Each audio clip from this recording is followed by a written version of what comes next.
Hey, this is Keely from Chronically Keely. Thank you so much for joining my channel. Just wanted to show you guys what we do in a typical week.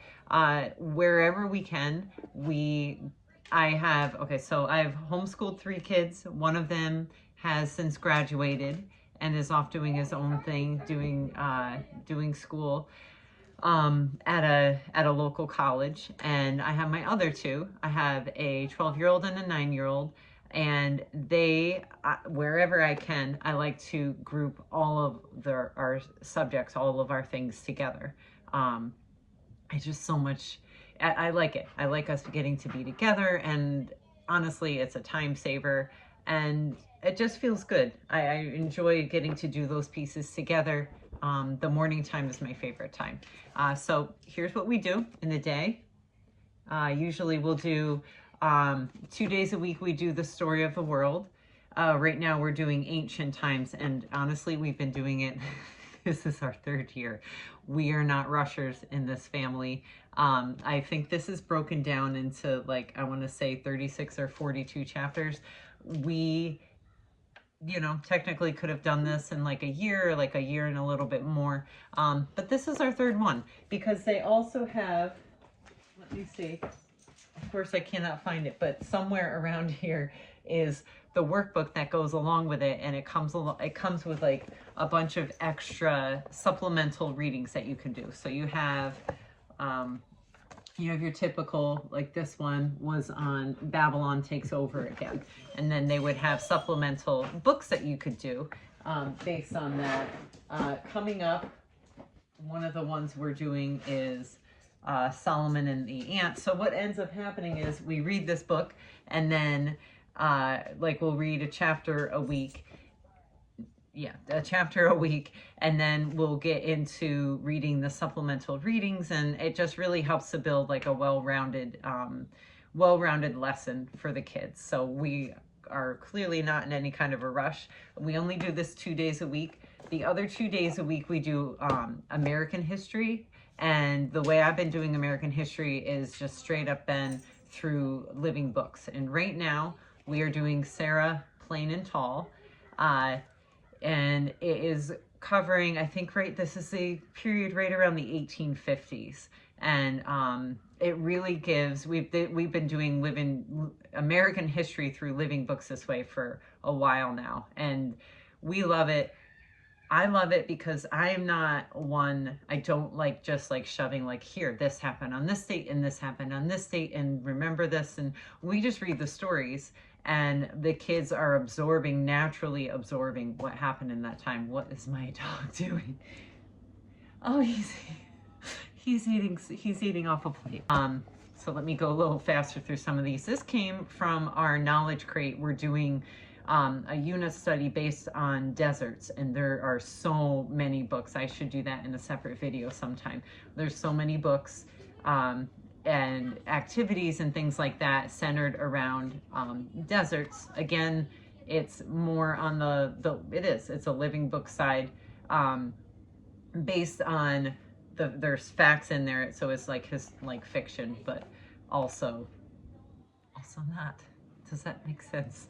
It's based on, these people go out and they're looking for wolves. And so when you do that, you get to cover, this is in the Chihuahuan Desert in Mexico.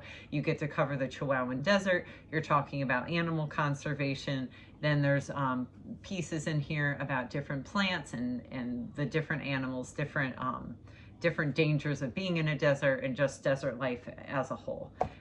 So again, I love this method way better, reading and learning through books, through living books, instead of like where it's just like facts and pieces of information. Do you guys do that? Do you like to do living books? Or are you more into like textbooks and things like that? I know that's the great thing about homeschooling, is that it's different for everyone, and it really is whatever fits your family. The next thing that we do during group time is packs. I love this book. We forgot about this book and put it on a shelf like midway, not maybe just halfway through, and then forgot about it for 2 years. We've brought it back. I love it. They should have a movie. I like when they have movies after for us to watch. Do you guys do that? We like to read and then kind of develop our own images in our head of what's going on, and then watch the movies and see which one we like best. For science this year, we are doing The Good and the Beautiful, space science, and the pictures in here, like look at the pictures. They're so nice, and it's just a really well designed unit of study. So there's the sun. And so this comes with, like, it's open and go lesson plan. You basically always have everything that you need for it. And then we also got their 2 journals, one for 3rd to 6th grade, and my son is in 4th and my daughter's in 7th. So we've been using those. So this week is, on Monday is Indigenous Persons Day. And so I think that we'll be doing this here, Ancestor approved Intertribal stories for kids. I haven't read any of these yet, but I think that this is going to be fit in really well with this week coming up. I've always taught my kids about, you know, how I always grew up with Columbus Day, but how important it is to really remember what happened and how these people were ripped from their homes and their families. And so I think it'll be beautiful to read this. Next up, Halloween is coming. We are a Christian family. We do celebrate Halloween. I know a lot of people have a lot of thoughts and feels about that. We just like to dress up and go out and do the candy thing.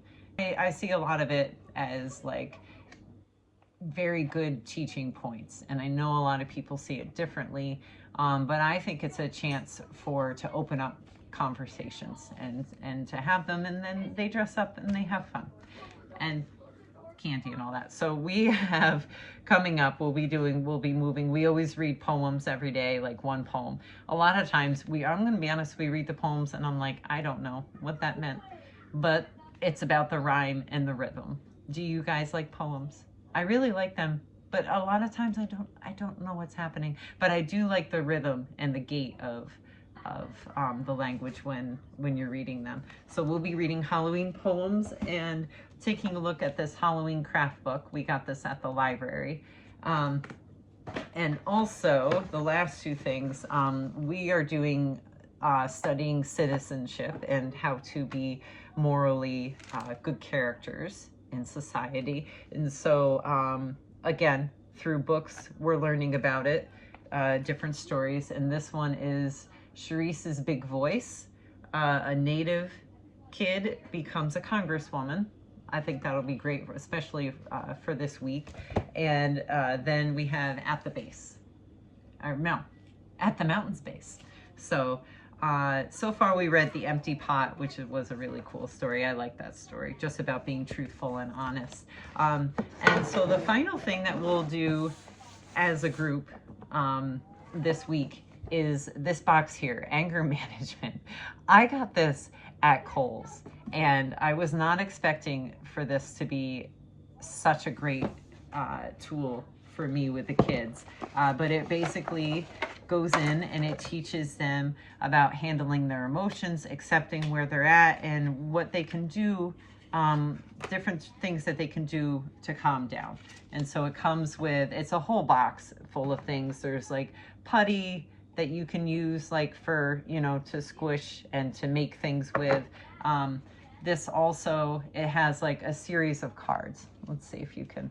And it teaches you how to release your emotions, how to slow down your breath, how to know when to take breaks and to calm your mind, how to calm your body. So like different yoga things, stuff like that. This has been very cute. I've enjoyed it a lot. So that is basically it for our week in terms of like books and things like that. We also we do our foreign language together. And what that looks like is we use Duolingo. My kids both are, my son is learning, look, my cat's here. My son is learning Chinese, my daughter is learning Japanese, and I have heard that Duolingo does not do specifically like the best, there goes my cat. Specifically the best job of teaching when to speak formally and when to speak casually. So I think my plan is, as they get along, if they continue to want to learn those languages, that, let me move this cat, if they want to continue these languages, and as they advance, and then we would take a more formal class. That's basically it. In addition to that, we learn about, we're learning about Beethoven right now, and also Albrecht Dürer. I'm probably not saying his name right, but he was around during the German Renaissance. We just started on him. So what we do for those kinds of things is, for the composer, we just put videos up on the TV, and they watch. I'm not gonna lie, we really enjoy watching the conductors, because they get like really emotional and like really into it, and it's really amazing to see. But also, I think what drew my kids into even being willing to listen to these various compositions in the beginning was because we kind of like, we like to like joke around about the conductors, because some of them are like, their faces are just the best. So we love music, we appreciate music, but we also like to, you know, like to laugh, and we do with these. So yeah, and also again, for the artists, like I'll try and get like a book from the library, but it's largely based on just showing whatever painting or art piece that we're looking at that day, and just presenting it, usually through YouTube, because I have yet to come upon a time when what we were trying to look at wasn't on YouTube. And we just take a look at it, we talk about it. Yeah, so that's it. So I am looking for something like that. But we usually, we use Ambleside online a lot. And so we use their resources for like what the folk song is for the week, and the hymn, or for the month actually, they do it a month, and then the hymn as well. And so we'll listen to that like once every few weeks. We do safety, we read Shakespeare. However, I have put off, like I used to have my daughter, last year I had my daughter read like the Shakespeare's plays, and I have since switched that. I'll bring it back probably in high school, but I started having her read tales from Shakespeare instead. And if you have not done that, it's by Charles and Mary Lamb. If you have not made that switch and your kids are struggling reading Shakespeare, this was such a good move, because it's so hard sometimes to understand what on earth is happening, what they're talking about, and then the interest is lost and they're just reading words. And I would rather they appreciate the stories that Shakespeare had come up with. So we'll use Tales from Shakespeare by Charles and Mary Lamb. We're also reading Trial and Triumph by Richard Hanula. We've been reading that now for like 4 years. It's basically, you take one person's life, you read about it, you read how they gave their life for Christ, and how they pursued him, and they pursued telling other people about Jesus at the literal cost of their lives. So it's been, that's one of my most favorite books that we've read, because it's such a huge opener for conversation about like wholly living our lives for God, and that like even in the face of death and like maybe people not liking us or people making fun of us for what we believe in, that it's still important to pursue God. So I've really loved Trial and Triumph. And it's very casual. We'll read about a person. It would take us a week, and then we take a couple weeks off, and then we'll read about someone else. So yeah, that is basically it. If you guys have any questions for me at all, go ahead and leave me a comment. I will get back to you. Please make sure to like and subscribe. And you can also follow me over on my Instagram channel, which is at chronically.keely. So I hope you guys have a great rest of your day. Let me know too in the comments what you guys do for your group activities with your kids in the week. Bye.